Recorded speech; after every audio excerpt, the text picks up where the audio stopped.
John and Moji's marriage started with high hopes and dreams of building a joyful, prosperous future together. They were deeply in love, convinced their union would bring lasting happiness. However, as the initial glow of the honeymoon faded, reality began to creep in, unraveling their plans. John struggled to find stable employment, leaving them in a constant battle against financial challenges. Their small, dimly lit apartment became a symbol of their struggles, cramped, uncomfortable, and filled with growing tension. Each passing day seemed to chip away at the love that once bonded them. One evening, after another heated argument over unpaid bills, Moji finally broke her silence. Her frustration erupted like a storm. "You're a man, John," she said, arms crossed and eyes filled with disappointment. "Why can't you make things work? I married you because I believed in you, but every day you let me down. It's been a whole year, John. Haven't I been patient?" John didn't respond. He sat quietly, his head hung low, unable to meet her gaze. Moji pressed on, her voice sharp with emotion. "How can we even think about bringing a child into this mess? You need to do something, fix this, or I will." Her words cut deep, sharper than any physical blow. When she stormed out of the room, leaving John alone in the dim light of their living room, he felt the weight of her disappointment crushing him. For the first time, he fully realized just how close he was to losing the woman he loved. The following evening, John found himself at a rundown bar with his closest friend, Charles.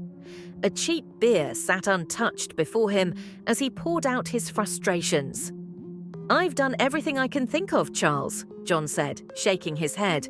"Moji's always on my case, and I don't know how much longer I can hold on. She's even talking about leaving me." Charles leaned in, lowering his voice as if sharing a secret. "I get it, John.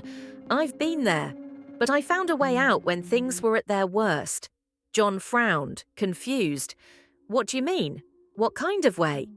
Charles glanced around to ensure no one else was listening before speaking. "There's this Baba. He's not one of those con artists. This man knows what he's doing. When I hit rock bottom, he helped me turn everything around. Look at me now, a car, a nice house, and a wife who's finally happy."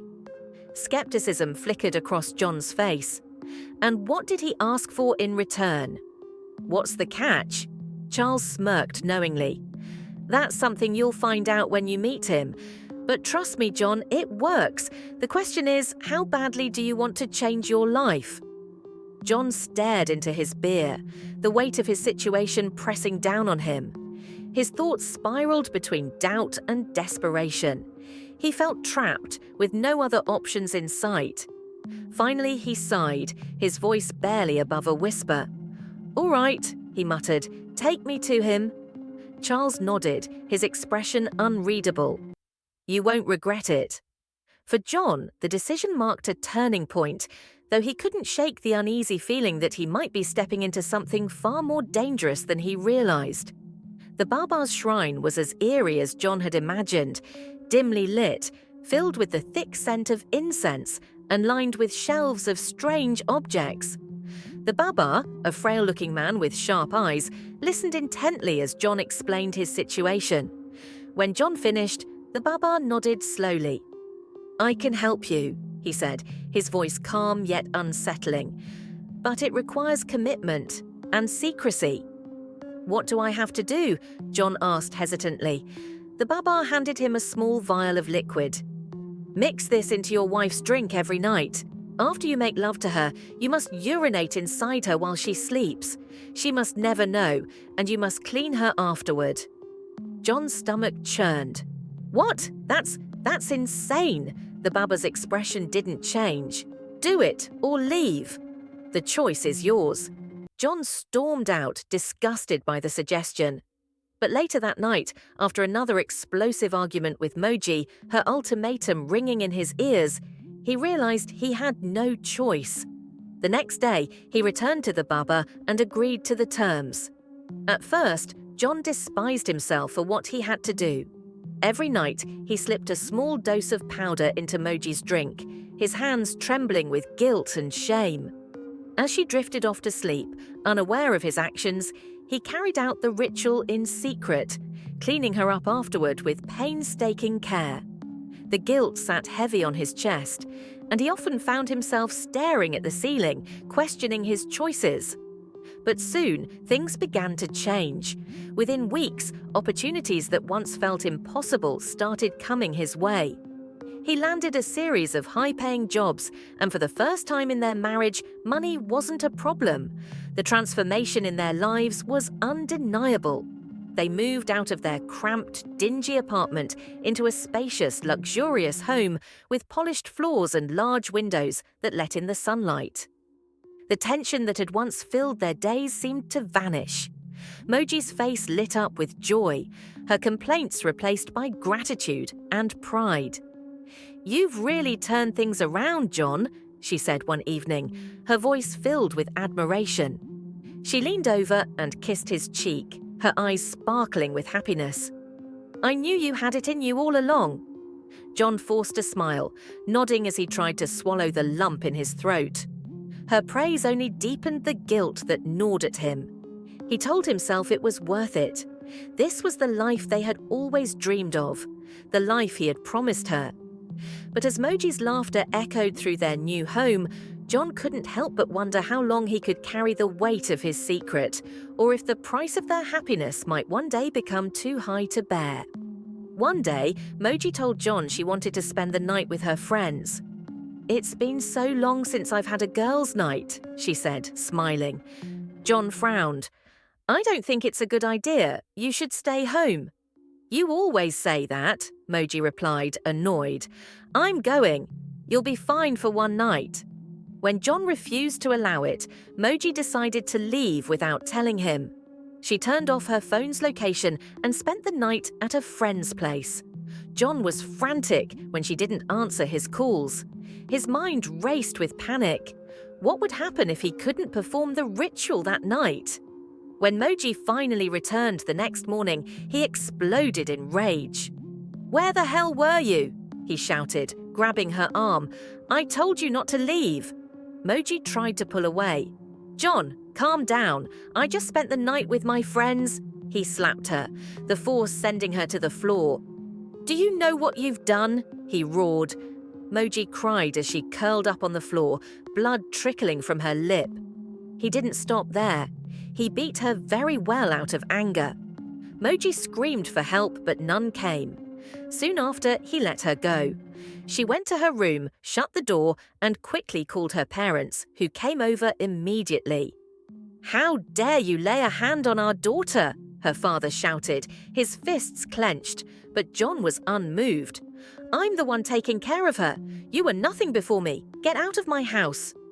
After forcing them out, John locked Moji in the house and stormed off to see the Baba. The Baba sat quietly, his piercing gaze fixed on John as he listened to the trembling confession. John's hands shook as he recounted the events, his voice cracking with fear. When he finished, silence hung in the air like a heavy fog. Finally, the Baba spoke, his tone cold and unyielding. "You've broken the rules," he said, his eyes narrowing. John's heart pounded. "What does that mean?" he asked, his voice laced with rising panic. The Baba chuckled, the sound low and menacing. "It means the deal is off," he said. "The blessings you've received will now turn into a curse. You and your wife will suffer for your actions. There is no undoing what you've done." John's legs gave out, and he dropped to his knees, tears streaming down his face. "Please, Baba," he pleaded, his voice cracking. "There must be something I can do. I'll do anything. Just tell me how to fix this." The Baba shook his head slowly, his expression unchanging. "You made your choice when you ignored the rules. The consequences are yours to bear. I warned you, and you didn't listen." Desperation clawed at John as he sobbed openly, but the Baba stood, unmoved. Without another word, the Baba turned and disappeared into the shadows, leaving John alone in the suffocating weight of his regret, knowing his world was about to crumble around him. It started subtly, a shadow flickering across the room when no one was there. faint whispers echoing in the night that neither John nor Moji could explain. At first, they tried to dismiss it as their imagination. But soon, Moji began to feel unwell. Her vibrant energy faded, replaced by a growing weakness that left her bedridden most days. Her once bright eyes now seemed hollow, her laughter a distant memory. One night, as John lay restless in bed, he was jolted awake. Moji stood at the foot of the bed, her face eerily blank, her eyes staring straight through him. "Moji," John whispered, his voice trembling. She didn't answer. Instead, an ear-piercing scream erupted from her, the sound so chilling that John's blood turned cold. He scrambled back, his heart pounding in terror. By morning, Moji had no recollection of the incident. "I don't remember screaming," she said weakly, confusion etched on her face. But the strange occurrences only intensified. Doors slammed shut with no warning, objects flew off shelves, and the oppressive feeling of being watched lingered in every corner of their home. John's chest tightened with dread. He knew the Baba's warning was coming to fruition. The curse was consuming them. The life they had worked so hard to build was unraveling before their eyes, dragging them into a nightmare from which there seemed no escape. One fateful night, as the unsettling events in their home reached an unbearable limit, John stumbled upon something strange. The whispers in the darkness had grown louder, Moji had begun sleepwalking, and objects seemed to move on their own. The tension in the air was suffocating, and John knew he was running out of time. While searching for answers, he decided to check the old vials given to him by the Baba. As he opened one, a small torn piece of paper fluttered out. His hands trembled as he unfolded it, revealing a cryptic message. "There is a way to undo what has been done, but the price will be higher than you can imagine. Seek the answer where the truth began." John's mind raced. The words were vague, but they held a shred of hope that all the horrors consuming his life could still be reversed. But the price? Could he afford it? And what did it mean to seek the answer where the truth began? He realized he had to delve deeper into the same dark world he had sworn to escape. The Baba's warnings echoed in his mind, but the thought of losing Moji, or worse, succumbing to madness himself, left him with no other choice. Now, as he and Moji endured the chaos tearing through their home and their minds, John felt the weight of his decisions pressing down on him. He knew the path to redemption would be treacherous, and that uncovering the truth could come with devastating consequences.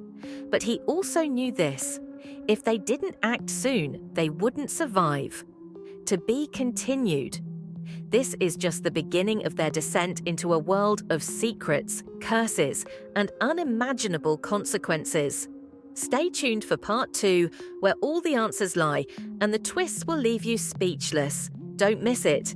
You won't believe what's coming next. Please like and subscribe. Thank you for watching.